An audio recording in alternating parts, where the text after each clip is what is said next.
Welcome back sa ating channel. Ngayong araw, pag-uusapan natin ang 5 rason kung bakit hindi dapat pagkumparahin si Eman Bacosa, anak ni Manny Pacquiao at Joanna Bacosa, at si Gayle Francesca, ang anak ni Francis Magalona. Disclaimer: lahat ng datos at kwento ay batay lamang sa mga usaping umiikot sa social media. Layunin nating magbahagi, hindi manghusga. Ang unang rason, magkaiba ang pinanggalingang sitwasyon.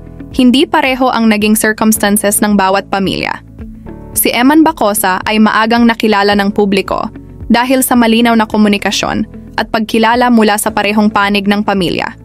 Si Gayle Francesca naman ay naging sentro ng diskusyon online dahil sa paraan ng paglabas ng impormasyon tungkol sa kanya. Magkaiba ang simula nila, kaya hindi patas ang direktang paghahambing. Pangalawa, magkaiba ang paraan ng pagpapakilala sa publiko sa social media.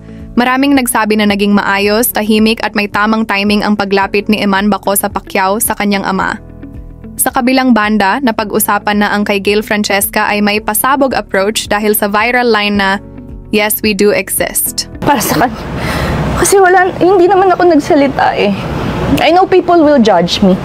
But, we exist.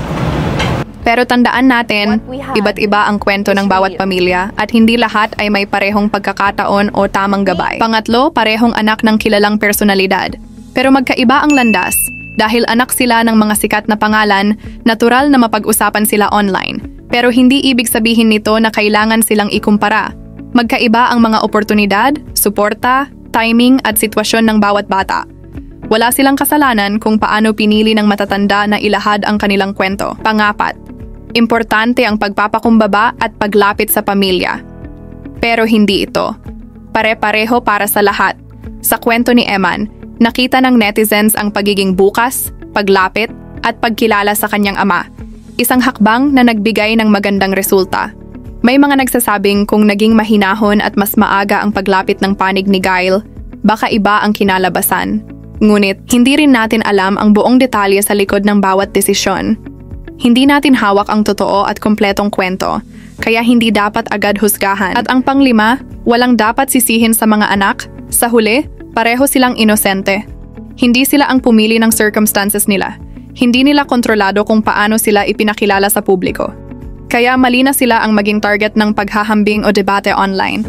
Ang dapat nating pagtuunan ay respeto at pag-unawa, hindi intriga. Ang bawat pamilya ay may kanya-kanyang kwento. Ang mahalaga, natututo tayo sa bawat sitwasyon. Ang kahalagahan ng respeto, tamang timing, pagpapakumbaba, at paglapit sa Diyos sa bawat desisyon.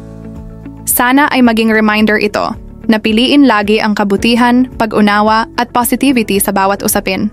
Kung gusto mo pa ng mga ganitong light discussions at reflective content, huwag kalimutang mag-like, mag-share, at mag-subscribe. Marami pa tayong pag-uusapang kwentong nagbibigay aral at pag-asa.